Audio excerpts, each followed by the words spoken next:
Please, sit down, please. It's great to have you here. It's great to have people I like for a change. A lot of people I don't like at all. I do my best in front of people I don't like, but it's much harder. This is easy. We're doing really well as a country. We're teaching people how to live in safety. We're over in Iran. We're sort of pretty much winding that up. Have to take a few more hits. We want to make sure we don't ever have them, allow them to have a nuclear weapon, because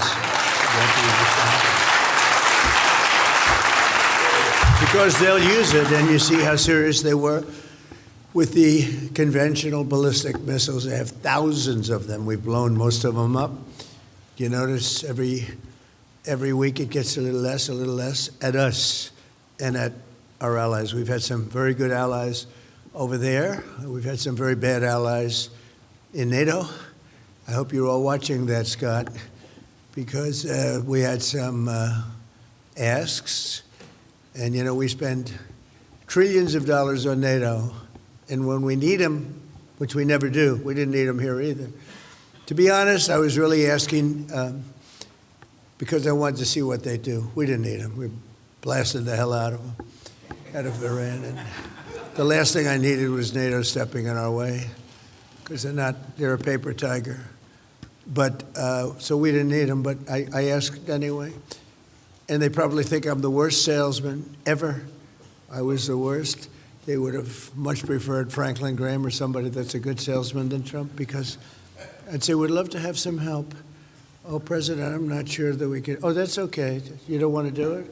Well, if we, oh, that's okay. You don't have to do it. So he gets off, probably says, man, that was easier than I thought. Then I call up France, Macron, whose wife treats him extremely badly. And still recovering from the right to the jaw. And I say, Emmanuel, we'd love to have some help in the Gulf, even though we're setting records and knocking out bad people and knocking out ballistic missiles. We'd love to have some help. If you could you please send ships immediately? No. We cannot do that, Donald. We can do that after the war is won. I said, no, I don't need after the war is won, Emmanuel. Many of them said, we'll be there after the war is completed. And so I learned about NATO. NATO won't be there if we ever have the big one. You know what I mean by the big one. We ever have the big one, hopefully we won't. Relationship's very good with the big one, better than with NATO. But they won't be there. And we spend billions. You know, we didn't have to go into Ukraine. Ukraine's thousands of miles away across the ocean. We helped them. We had a president who's a stupid individual. Gave him $350 billion, got nothing for it. Gave him so much money, used so much ammunition. We're making ammunition all over the place because we need it, because he gave so much away to Ukraine. Got nothing for it. And I sell them ammunition. You know, the European Union pays for it. What the hell? They have to do something, right? So they're good for paying for it. But everything we sold, we did. But I just want to tell you, NATO treated us very badly, and you have to remember it, because they'll be treating us badly again if we ever need them, and hopefully we're never going to need them. I don't think we will need them. I don't think they can do very much. I actually asked UK, who should be our best. In fact, the King is coming over here in 2 weeks. He's a nice guy, King Charles, but should be our best, right, Brooke? But they weren't our best. I said, you have 2 old, broken-down aircraft carriers. You think you could send them over? Oh, I'll have to ask my team. I said, you're the Prime Minister. You don't have... No. I have to ask my team, President. My team has to meet. We're meeting next week. Oh, next week? But the war already started. Next week, it's not good. The war's going to be over in 3 days. My prediction, it turns out. By the way, do we have the greatest military ever? What? We have this, right? So anyway, so we've knocked them for a loop. I don't know if you saw the explosion the other day. We got the mother load. We hit the mother load like nobody's ever. Did you see that? They thought it was a nuclear weapon, actually. I said, no, we don't use them. We don't want to use them. We have more than anybody else, but we don't want to use them. But this afternoon, I'm delighted to join the countless Christians across the country and around the world as we prepare to celebrate a thing called Happy Easter. Do we have that? Everyone happy? Anybody that doesn't want, hello, darling. Wow, this is a good table. I like that table. You're doing well, right? Okay. I think you should sue them, but, you know. I told her, you ought to sue somebody. They're so jealous of Erica. I said, you ought to sue their... I can say it, you're not allowed to say this. You have to be nicer. Sue their ass off. But I want to thank all of those who are helping us honor Holy Week here. Let me tell you, I hate to say this. There have been more wars over religion than trade and everything else put together. So he's smiling because I had, one nice little statement, then a nice, and you're right, it was sort of ironic, wasn't it? But it is true. Religion's an amazing subject of passion. It's a subject of passion, that's why. But I do want to thank all of those who are helping to honor us and honor Holy Week here at the White House. There's something so incredible happening, and I'm seeing it all over. I used to tell some of you, I've had such great friends. Ralph knocked on 10 million doors. 10 million, right? 10 million. And knowing Ralph, I thought maybe he was exaggerating a little bit, and I had it checked out. I think it might have been more. You did a hell of a job. And with Charlie, right? What a team. That was an army. You, Charlie, the whole group, unbelievable. Now we got to do it for the midterms. Hate to tell you, otherwise they're going to take it all away. They're going to take the Johnson Act. They'll put it right back on your shoulders. So we got to do it again. But the White House, including Vice President J.D. Vance, I think J.D. is J.D. here? Where is J.D.? Oh, J.D. He's lost weight. He got a little thinner, and I'm looking for a heavy-set gentleman, and now I find a perfect looking specimen. He's doing a great job, and he's working on the deal, right? How's that moving? Is it okay? The big deal? You see it happening? So if it doesn't happen, I'm blaming J.D. Vance. If it does happen, I'm taking full credit. No, I think it'll be, I think it has to happen. I think they're desperate. Attorney General Pam, my friend, Pam Bondi. Hi, Pam. And we just left the Supreme Court. I didn't realize it's the first time in history that a president went to the Supreme Court. I was really surprised to hear that. And the Supreme Court's not been acting very well, actually. It was today on birthright citizenship. How did it finish up? Who knows, right? That's the problem. You never know. You know with the Democrats, because a Democrat appointment always votes, no matter what. You can have the greatest case in history. You could have a case where the person you're suing admits they're guilty. And if you're in front of a Democrat judge, she'll overturn that admittance. Now, it's very unfair. And Republicans, judges, and justices, they always want to show that they're independent. I don't care if Trump appointed me. I don't care. If it doesn't make any difference to me, I'm voting against him because they want to show their independence. Stupid people. But the Democrats, you can have the greatest case in history, and they'll be voting against you every single time. And then they get upset with you when you complain about it. I get admonished a little bit. There is no Republican judge, and there is no Democrat judge, a certain person says. And I say, you've lost all credibility when you say that. It's really pretty tough. So Pam and I were over there with some people, and we watched, and actually nobody knew what the hell was going on. Simple subject. It's, look at the time. It was passed right at the end of the Civil War. It was for the babies of slaves, that's it. It wasn't for billionaire Chinese people who have 57 children that become American citizens. They didn't have that in mind. But, it's hard to explain that to some people. Secretary of Agriculture is doing a great job. Brooke Rollins, thank you very much.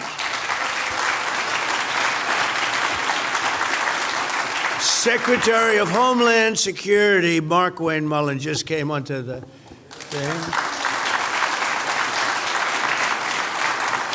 So is the job easier than you thought? So I give him the job. He's so honored. You know, he was very successful, made a lot of money. Then he decided to run, and he ran, won in Oklahoma. I love Oklahoma. I won 77 out of 77 counties, the only one to ever do, all 3 times. I don't know why they like me so much in Oklahoma, but they do. And I was with him all the way. And I offered him this job, and he said, such a great honor. I didn't tell him what was going on, though. I didn't tell him that not only did you have a strike, and at the same time, you have the Democrats refusing to pay anybody, right? I said, welcome aboard. Oh, and here's your first assignment. So he said, would you like to have had that decision to make? No, think of it. Somebody leaves a senatorship where he could be there for many, many years, a great position, and he leaves it to take a 3-year job of turmoil because it's good for the country, right? And you're going to do great. And so far, you've done great. He's gone in there, and he's really, I think we're pretty well worked out on that situation that we're working on, which will be, if we can do that, it'll be great. But we're fighting people that vote against us 100%. Like, you never get, every once in a while, you get Fetterman. They vote against us 100%. And, you know, when I see Franklin Graham over here, I was going to say something really. I was going to use a filthy, dirty, horrible word. But he wrote me a letter. Became quite a famous letter. And he said, President, he watched me make a speech, and it was great. 40, 50,000 people. He said, it's like Billy Graham. No, I'm not as good as Billy Graham. Nobody's Billy Graham. But I made a good speech. But he wrote me a letter, and I thought it would be a letter that, oh, what a job you did. That was unbelievable.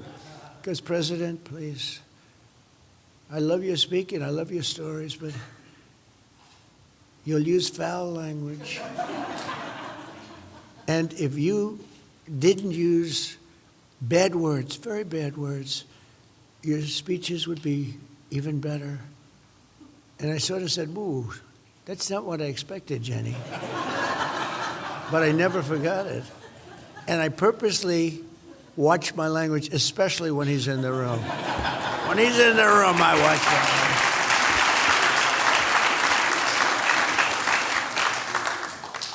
Secretary of Housing and Urban Development, Scott Turner. Thank you, Scott, very much. Good job. And Darth Vader. Where's Darth Vader? Russ vote. Where's Darth? Hi, Darth Vader. He's finding more fraud. You know, if they figured out the fraud, because JD's working on it, JD's either going to be the greatest guy or we're going to hit him hard if he does it, because he's in charge. I put him in charge of fraud. Now, the last time this happened, Sleepy Joe, he put his great vice president in charge of the border. Hopefully, JD will be slightly more active. She never called the Border Patrol. She never made one call in 4 years to the Border Patrol, and she never visited the border. She had no idea where the border was. Other than that, I thought she did a very good job. We had 25 million people pour through our border, and they said, I need legislation to stop it. I said, no, you need a new president, and that's what happened. Now we have nobody coming in. We have 9 months of 0 people. And we're getting the bad ones out, but Russ vote, thank you, Russ. We would have a balanced budget. If you could get, JD, how about in Minnesota?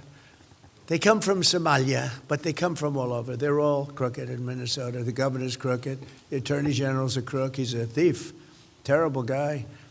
All stupid, crooked people. And they came in from, in this case, Somalia is just terrible. A lot of people say it's the worst country anywhere in the world. They have no money, no nothing. They have no government. They have no police. They just shoot each other all day long. It's just pure bedlam. Probably the worst, most dangerous country. We have some beauties. They go to Minnesota, and they stole $19 billion. $19 billion. And they're low IQ. Generally, I mean, I can generalize. They're low IQ people. They're bad people. They have 94% unemployment. In other words, they don't want to work. You know, get a lot of jobs available, right, with the economy. They don't want to work. Why would they work? And they sold more Mercedes-Benzes than any state in the union, because they come here with no money, and they go out, they love a Mercedes-Benz, and they go out and buy Mercedes-Benzes. And I think you're going to get to the bottom of it real easy, and every one of them should be. And Ilhan Omar, who married her husband, married her brother became her husband. When she has to check a book, she says, any brothers? One. Any husband? One. She checks 2 people. So on top of everything else, she gets a double income tax cut. She's a stone cold crook, and everybody knows it. And the papers, they have one paper out in particular. The guy made a living writing about her, and I spoke to him. He said, but nobody does anything about it, sir. All you have to do is get his writings from the Indianapolis Star or whatever paper he works for. You don't even have to do anything. This guy spent 10 years investigating that crook, and you got to do something about it, or our people are going to they're already upset. Takes too long. So JD, you go do it, and Russell, you better do it. And I said to Russell, I said, daycare centers, right? So in Minnesota, in Los Angeles, they have thousands of them. You'd say, how could you have? They have more daycare centers than they have children. They literally. So they have thousands. So we go and we send inspectors out. Of the 700 that they looked at approximately in Minnesota, there were not one. There was a daycare center. It's homes where they send checks for thousands of dollars. It's bad. And if they ever, and this has been going on for years, if they ever found out, if they ever got, and especially it really, look, in 4 years on autism, okay, children with autism in Minnesota, 4 years ago, Biden's first term, it was less than $1 million was sent out for autism. This last year, it was over $400 million. So what happened? I said, was there an attack of autism? They went from $1 million to 400 plus, and it's pure theft. And I hope we get to, and if we don't get to it, we're stupid people, because we can balance the budget. We can balance the budget. We can have a surplus if you can stop that. And that doesn't include Medicare, Medicaid. That's even bigger. And it's many states, probably Republican states too, because they're going to see it, and we're not as thievery, but they don't believe in thievery. But when they see the Democrats doing it, and then they have to compete with that, so I can't imagine they're not doing it. I just can't imagine. But maybe they aren't. I don't know. But those Los Angeles is out of control. California, all over California. Maine, who would have thought Maine? Maine's one of the worst. Maine, I think a beautiful Maine, it's one of the worst. And the purpose of me saying that is because I have people in the room that could do something about it. And if they do something, we have a great country, we have a balanced budget, because these are the kind of numbers. And I actually said to them, I said to Russell, don't send any money for daycare, because the United States can't take care of daycare. That has to be up to a state. We can't take care of daycare. We're a big country. We have 50 states. We have all these other people. We're fighting wars. We can't take care of daycare. You got to let a state take care of daycare, and they should pay for it too. They should pay. They have to raise their taxes, but they should pay for it. And we could lower our taxes a little bit to them to make up. But it's not possible for us to take care of daycare, Medicaid, Medicare, all these individual things. They can do it on a state basis. You can't do it on a federal. We have to take care of one thing, military protection. We have to guard the country. But all these little things, all these little scams that have taken place, you have to let states take care of them, Russell, and you have to do it. Linda McMahon, she's done such a great job. She's moved education back to the states. And you know what? You need congressional approval. I said, don't worry about it, just do it. She did it. They're largely back in the states. We have all these buildings empty, education buildings. Where is Linda? She's not here, right? But I'll tell you, let her know I said it. She's done it. She's a sleeper.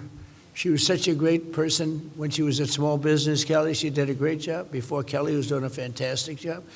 But Linda was great. And then I said, don't worry about it. Just move it back.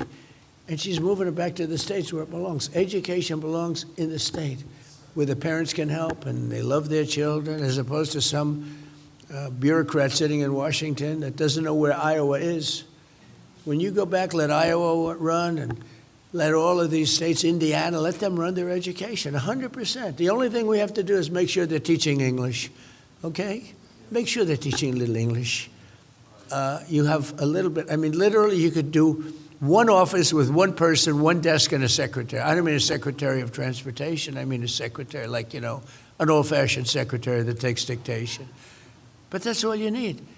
So education has been largely sent back to states. It's an incredible thing. You have to do the same thing, Russell. You know, you have to do the same thing. Pastor Paula White and Jenny Korn are two incredible people. Incredible people. And they're from the White House Faith Office, which we never had. We never had a faith office. A lot of people wanted the office they're in, you know. It's very valuable real estate. We're building a valuable piece of real estate right back here.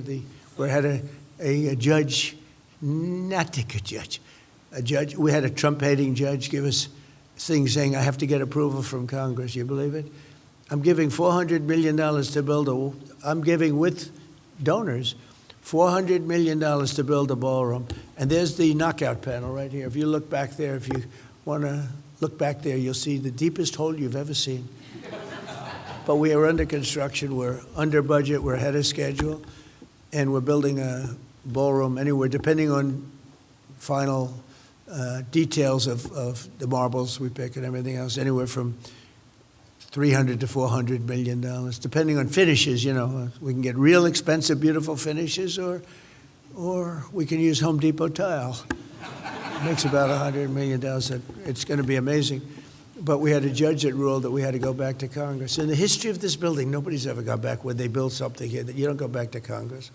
But we have I have a lot of unfriendly judges. Somehow we seem to get by them, but they're not good people. We're also grateful to be joined by Reverend Franklin Graham, who's been a friend of mine for a long time. Thank you, Franklin, very much. Appreciate it. Pastor Marilyn Rivera. Pastor. Hi, Marilyn. Thank you very much. Bishop Robert Barron, who's a fantastic man. Thank you very much. And then we have all of our stalwarts here. I mean, I don't have to name them because I've been naming them now for almost 10 years, right? Long time. But I appreciate it. You guys have been here from the beginning, and we appreciate it very much. It's been amazing. During each day of Holy Week, Christians remember the events of 2,000 years ago that forever changed the world. On Palm Sunday, Jesus entered Jerusalem as crowds welcomed him with praise, honoring him as king. They call me king now. Do you believe it? No king. I'm such a king, I can't get a ballroom approved. It's pretty amazing, right? I'm a king. If I was a king, we'd be doing a lot more. I'm doing a lot, but I could be doing a lot more if I was a king. Yet he had not come to take a throne, but to carry a cross, not only to reign, but to save. And Thursday, the disciples gathered with Jesus as their teacher, stood in fear as he was arrested and betrayed. He was really betrayed. We know the feeling. Many of the people in this room know the feeling. Many of the people in this room went through hell. On Good Friday, the Son of God was nailed to the cross, crucified, and he died for all of us. It was a day of darkness, but it wasn't the end. By any means, it was not the end. On Easter Sunday, the stone was rolled away and the grave was empty. Christians everywhere rejoiced, and we continue to rejoice. Easter is one of the incredible days. It was the miracle in all of history, the resurrection of Jesus Christ. It was the great miracle, I guess, right? The great miracle. He told his followers, I am with you always, even to the end of the age, because of the events of Holy Week 20 centuries ago. People from every nation, language, and background can take on any difficulty, press through any trial, and endure any hardship. With Christ, not one thing can separate humanity from the powers of God's everlasting love. Across the generations, what happened on Easter has inspired his followers to love one another, to forgive, to do works of charity. and build the beautiful churches, and we have some of the most beautiful buildings in the world. To me, churches, I love great architecture, and we have some of the most beautiful churches. Christians have opened schools, ministries, and hospitals on every continent to teach care and heal those in need, and they do it with love, and they do it with great affection. It was Christian devotion that inspired 102 pilgrims to sail on the Mayflower, settle the New World, and lay the foundations for America's motto, "In God We Trust," and we won't be changing that motto. You know, there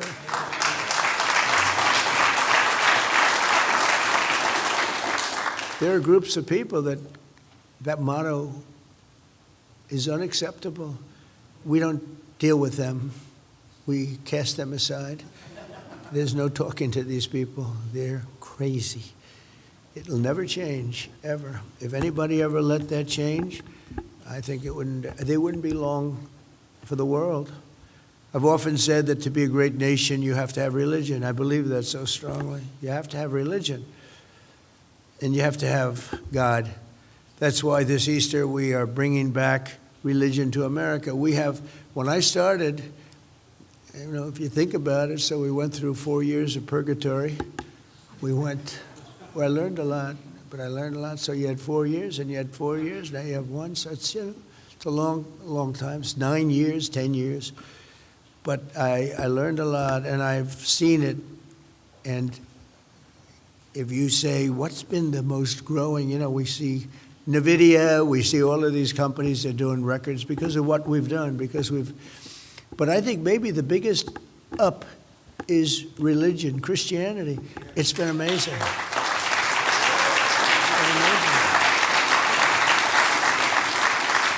We had, when I first came, one of the first things, we will save Christmas.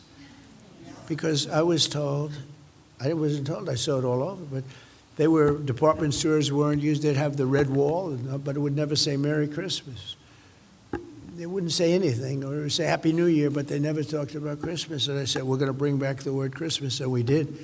We brought it back. That was the beginning of that, but do you remember that? They refused to say Christmas. Now, woke is gone. It's got to keep it gone. We had woke, we had transgender for everybody, we had men and women's sports. I work with the Olympic Committee to end that. We're not going to have it this Olympics. And you would think that's easy. I'd say, I would like to talk to you about men and women. Sir, there's nothing much we can do about that. There's a lot you can do about it. Anyway, we met, and they agreed to take it out, men and women's sports. So now a young lady in boxing doesn't have to have her face smashed in like in the last Olympics. Remember that? The young, beautiful Italian champion, boxer, female, she got up and she was so excited.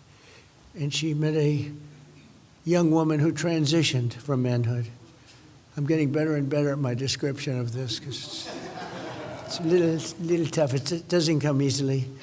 Things come very easily to me. That one's always a little tough. But he transitioned from manhood to womanhood, and he was a boxer, and he hit her with a left. Do you remember that? Just a left. Now, that's a defensive punch. Boom. Then another one. Boom. And she was ready to go. She walked back to the corner. She said, I've never been hit like that. And the corner said, go out. You can beat her. Go out. And they pushed her out. Then she got hit with another, just a jab. And she said, I quit. And that young woman that defeated her went on to win the Olympic gold rather easily, J.D. And then you had two people in the ring that were transitioned. I don't know why it was only two. I mean, if I were a coach, I'd have a whole team of them.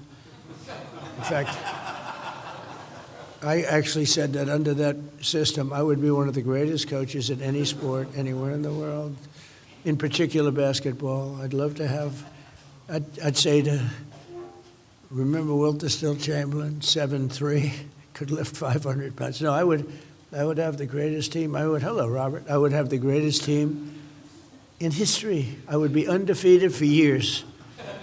But I wouldn't have one. I'd pick 2 or 3, 4 or 5. This would be crazy. The greatest are the weightlifting numbers, because you can see it, right? A record that stood for 19 years, 212 pounds. That's a lot. Any woman in here can lift 212? I don't think so. 19 years, and then it happened. A person, young woman, who transitioned to womanhood, broke the record by 111 pounds. So for years, they'd have it at about 212, and they'd put 1/8 of an ounce here and 1/8 of an ounce. And they couldn't do it. They could not do it.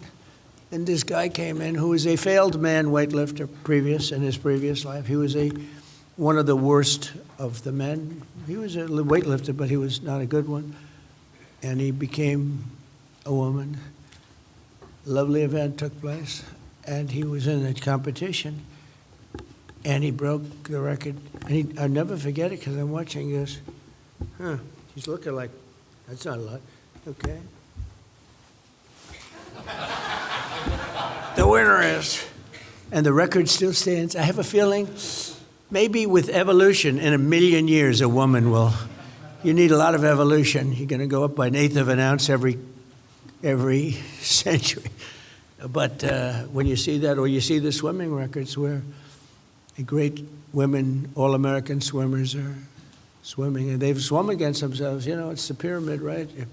They've swum from the beginning because they were the best from the time they're 6 and 7 and 8, you know. And now, all of a sudden, people that transitioned are allowed to swim. And we had a case with a young woman. She was very badly hurt. She was really horribly hurt. She looked down, and it was a tryout for the Olympics, and she looked down one side, and she saw all her friends that she's been swimming against for 10 years, women, and then she looked down here, and she saw some more friends, and next to her was a woman that was massive. He had a wingspan that was slightly larger than Wilt, the stilt Chamberlain, which was serious.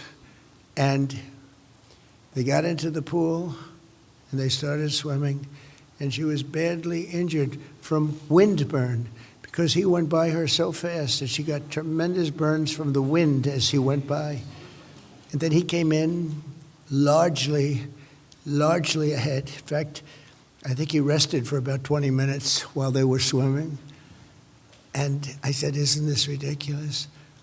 Well, one of the greatest ever. They had all of the greatest track and field not that long ago, last year. And it's these all-day marathons, right? You know, we have to really be in shape.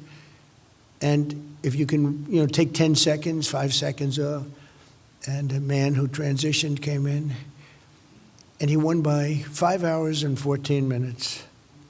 All top, 5 hours and 14 minutes. And then they say, oh, let's do it. This is Democrats.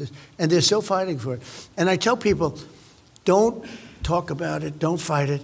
Just start about 2 weeks before the election talk. Because if they ever change their policy, they stick together, they may be hard to beat.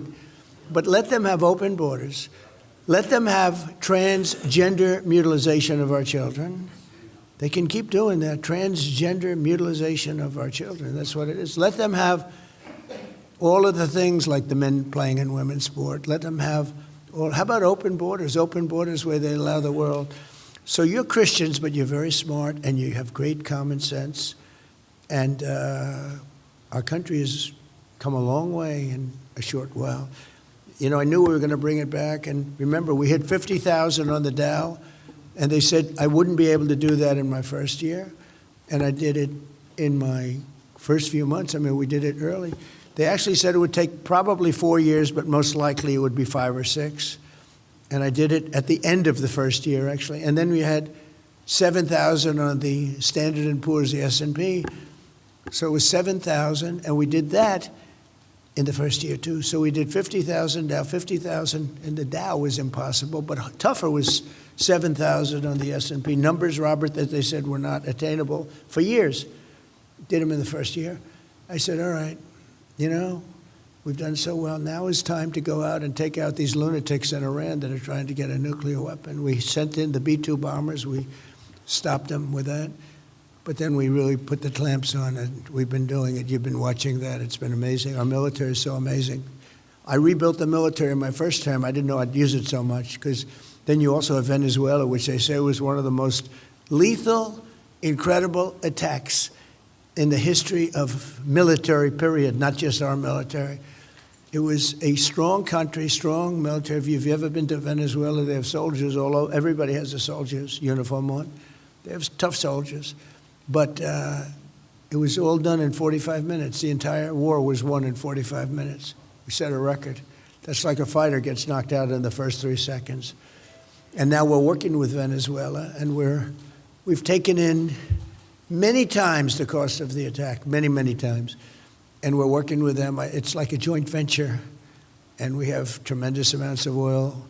And we could do that with Iran very easily. We could just take their oil. But, I'm not sure that the people in our country have the patience to do that, which is unfortunate. They want to see it end.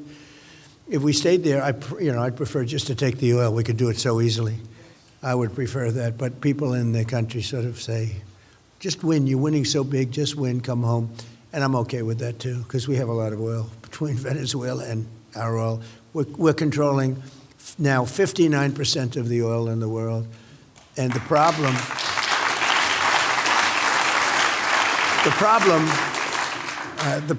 that we have is we really don't need any more oil. It'd be nice to take it, but we don't need it. And we say to Europe and all these countries that do, China gets 90% of its oil from the Strait of Hormuz, and they should be policing their own strait. We shouldn't be policing it for them. We have been for years. And we're getting ready to get out of there. But they should, all the damages, we have done such a job that they're really a very weak country. They've gone from the bully of the Middle East to essentially a weak country. And I say, you guys, why should we? The problem with the strait is they can have one terrorist there with a machine gun someplace, and they'll say, oh, it's not totally clean, So let them do it. Let France do it. They get a lot of oil from the strait. Let the European countries do it. Let South Korea, who was not helpful to us, by the way, let South Korea, we only have 45,000 soldiers in harm's way over there right next to a nuclear force. Let South Korea do it. Let Japan do it. They get 90% of their oil from the strait. Let China do it. Let them all do it. What the hell are we doing it for?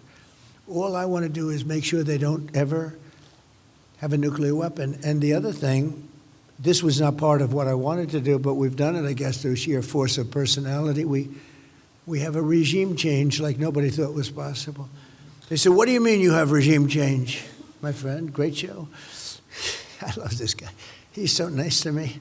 Every time I watch, and I appreciate. We're not supposed to be seduced that way, right? But I am. When somebody's nice to me, I love that person. Even if they're bad people, I couldn't care less. I'll fight to the end for them. So I appreciate it. But, I want to see no nuclear weapon. But we also won regime change. They said, I spoke with the Washington Post, another beauty that's going down the tubes. But the Washington Post said, what do you mean you have regime change? You didn't have regime change. I said, no. We took out the first regime, 100%. That was Khomeini. And then I said, they all met 88 people, and they were going to pick a new regime. And as they were voting, we took them out, so that was number 2. And now we're dealing with the third group of people, and they're much different. Actually, they're much less radical, and it's a new regime. And they said, we never thought of it that way. We have regime change. We got it by accident. We actually got it by accident, because I never liked the idea of, the regime change thing is too complex to put it down on a wish list, because if you don't make it with me, if I don't make it, I end up ahead. He didn't get the... So I never say I wanted it. So I never talked about regime change, but we got it. But we've done an amazing thing over there, and tonight I'm making a little speech at 9 o'clock, and basically I'm going to tell everybody how great I am. What a great job I've done.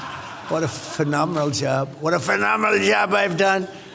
But seriously, if you didn't have me, if you had some different type of a president, you wouldn't have Israel. I know you're big Israel fans. Frankly, evangelicals and Christians, just Christians, I think they like Israel more than Jewish people like Israel, if you want to know the truth. It's really true. I get so many coming up. And I don't know when that started. It did start not thousands of years ago, I can tell you. It started. But the love for Israel is great. You wouldn't have Israel, and you wouldn't have the Middle East either. You would not have, you would have had a nuclear weapon. It started by taking out Soleimani.